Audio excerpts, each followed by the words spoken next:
Cuan, cuan, we be getting money. Cuan. Oke Mas Bro, sebelum kita lanjut ke videonya, saya share info bahwa grup STS akan open lagi kelas pelatihan screening saham swing pendek STS 5 di tanggal 16 Februari hari Minggu, teman-teman ya. Jangan sampai kelewatan karena ini hanya terbatas untuk 10 orang aja. Nah, teman-teman akan dapat rumus-rumus ini ya, atau lihat video di atas untuk lebih detailnya, teman-teman ya. Rumus-rumus Sugiono 2, Sugiono Mini. Nah, ini adalah rumus swing, teman-teman. Kita akan bedah cara saya untuk dapat stock pick saham. Nah, pakai rumus ini teman-teman, kita akan bedah nanti di kelasnya di tanggal 16, teman-teman. Selain teman-teman akan dapat rumus-rumus swing yang bisa dipakai seumur hidup, teman-teman akan dapat bonus ya, cara menghitung harga wajar. Harga wajar BRI adalah 3.835. Nah, kemarin sempat nyentuh di sini ya, guys ya. Jadi, rumus ini sangat penting untuk dikombinasikan dengan metode swing tersebut, teman-teman ya. Kalau misalnya teman-teman pengen tanya-tanya, langsung chat saya aja, kontak ada di deskripsi. Lebih jelasnya lihat video di atas. Dan kita lanjut ke videonya, teman-teman. Saya dari Fajar Daily, dan kali ini kita bahas IHSG dan strategi ke depan kita itu gimana, teman-teman.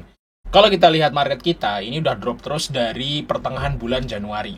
Dan bahkan kalau kita lihat chartnya, teman-teman, di sini sejak September ya. September, di sini Oktober lah. Dari Oktober itu marketnya drop terus. Ini guys, ini LQ45 teman-teman, dan IHSG juga hampir sama seperti itu. Dan yang paling parah tentu aja kemarin ya, dari akhir Januari sampai sekarang nih drop terus. Bahkan dari harga sini ya, untuk LQ45 dari harga 852 sekarang cuma 762. Dan kalau kita lihat di sini teman-teman, ini harganya udah sama kayak pandemi gelombang kedua di tahun 2020 akhir, teman-teman. Luar biasa. Ini udah kayak pandemi, guys. Jadi udah kayak pandemi. Jadi kalau teman-teman belum masuk bursa pas pandemi, nah sekarang ngalamin kayak gitu, guys ya. Dan gimana nih untuk strategi kita nih sebagai seorang trader atau seorang investor seperti itu, teman-teman.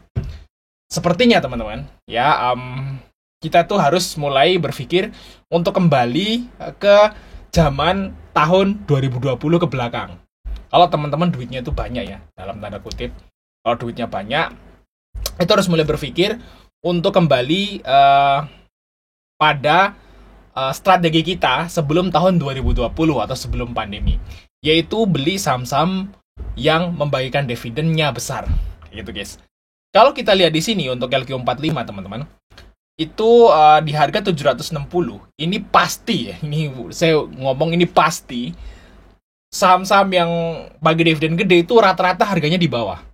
Dan yieldnya pasti akan tambah besar seperti itu kalau teman-teman dapat harga saham lebih rendah seperti itu, teman-teman. Jadi istilahnya sepertinya kayak gitu ya. Kalau teman-teman misalnya duitnya gede, misalnya ratusan juta atau miliaran seperti itu, liriklah saham-saham yang akan bagi dividen lumayan gede nantinya, teman-teman. Nah, kalau misalnya teman-teman itu udah tergabung di grup STS gitu ya, akan dapat tabel seperti ini. Itu tabel perkiraan dividen. Ya walaupun nggak 100% benar ya, tepat gitu angkanya, tapi harusnya sih nggak jauh beda lah, naik turunnya paling berapa T seperti itu aja. Nah, ini udah kita rangkum teman-teman di sini ya kan. Nah, kan kelihatan mana nih saham-saham yang bagi dividennya lumayan gede seperti itu, teman-teman. Nah, ini seperti ini, teman-teman yang udah gabung pasti udah tahu lah ya seperti itu. Jadi untuk strateginya kalau menurut saya sih udah seperti itu ya, guys ya. Karena kita juga manfaatin momen ya, saat market to drop itu udah pasti saham-saham yang bagus itu juga drop. Saham-saham yang bagus, saham-saham yang bagi dividen lumayan besar, misalnya yieldnya di atas 7%. Kalau teman-teman lihat obligasi atau reksadana RDPT, reksadana pendapatan tetap, atau obligasi negara, surat utang negara, itu rata-rata 7% setahun. Nah, jadi teman-teman itu nyari aja dividen, nyari aja saham yang kemungkinan akan bagi dividen itu di atas 7%. Dan kalau dalam kondisi market seperti ini harusnya ada banyak. Ada banyak. Nanti mungkin kita akan coba bikin konten seperti itu, teman-teman. Saham-saham yang bagi dividennya itu besar kayak gitu ya, biar teman-teman ada gambaran seperti itu ya untuk kedepannya ya. Tapi ya mau gimana lagi, teman-teman. Kita sekarang saham-saham fundamental bagus turun. Saham-saham konglomerat juga turun. Ya paling-paling kita pakai metode saham-saham gorengan aja. Karena kalau misalnya saham gorengan kan nggak terlalu terpengaruh sama IHSG. Jadi kalau IHSG-nya turun, ya saham gorengan bisa naik kayak gitu. Biasanya kalau di STS tuh namanya saham uji nyali. Dan masih ada rekomnya teman-teman, dan lumayan hari ini juga profit di saham uji nyali. Nah, tapi swingnya macet. Karena kalau untuk syarat swing, itu adalah saham yang berfundamental bagus. Nah, saat IHSG dan LQ45 itu drop, ya berarti sahamnya drop. Kita mau ngapain juga drop, namanya juga kita cuman retail, ya para big player pada keluar, kayak gitu ya.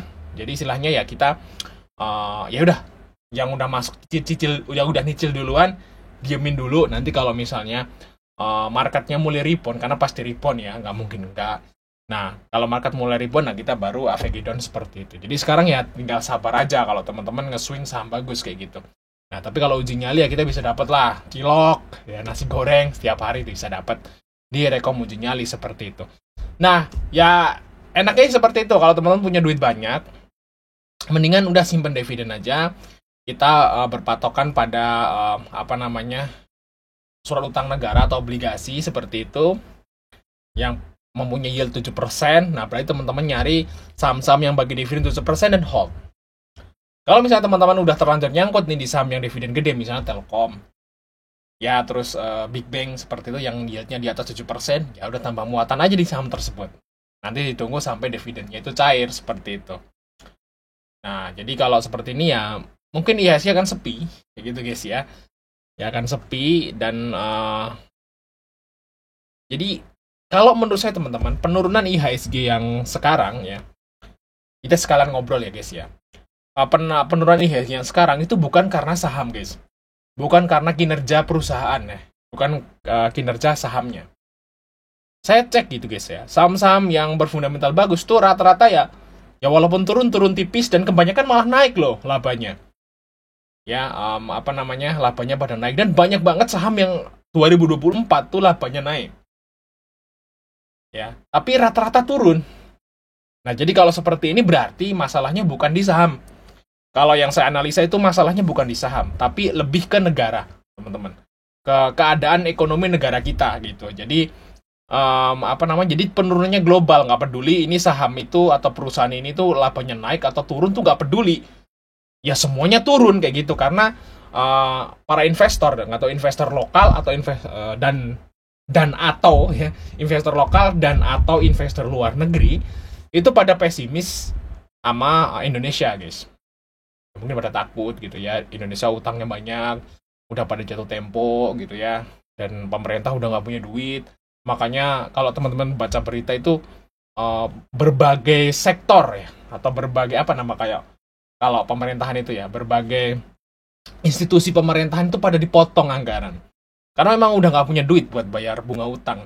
Ya, ini ya akibat dari 10 tahun kita dipimpin oleh, ya, itu ya guys. Dan baru terdampak setelah dia lengser. Setelah dia selesai, nah pemerintah yang sekarang ini dapat getahnya, ya gitu guys. Dapat getahnya ya, dapat ampasnya, dapat sampahnya. Luar biasa ya, ya kita harus terima ya, ini negara kita dan kita hidup di sini dan ya kita nggak bisa ngapa-ngapain juga gitu. Tapi kalau teman-teman misalnya punya privilege nih buat pindah negara, pindahlah teman-teman. Seriously, saudara saya gitu ya, ada yang ke Jepang, teman saya ada yang ke Australia. Ya saya dukung gitu, bagus, kesana aja. Kalau teman-teman bisa dapat kehidupan lebih baik di luar negeri, is okay. Indonesia lagi kacau kayak gitu guys ya. Kalau teman-teman punya privilege seperti itu, ke luar negeri lah. Nah, tapi kalau bagi kita nih yang nggak bisa gitu ya di luar negeri, dan kita harus hidup di sini, emang nggak ada kesempatan buat ke luar negeri ya, kita terima dulu teman-teman. Sampai kita wait and see, ya jangan sampai teman-teman itu beli saham membabi buta gitu ya. Ya kecuali tadi saham yang bagi dividen lumayan, nanti kita ngambil dividennya di tiap tahun seperti itu. Nah, ya kayak gitu teman-teman. Ya, bersabar bisanya kayak gitu guys. Oke, mungkin curhatan kayak gitu aja guys ya. Sampai ketemu di video berikutnya.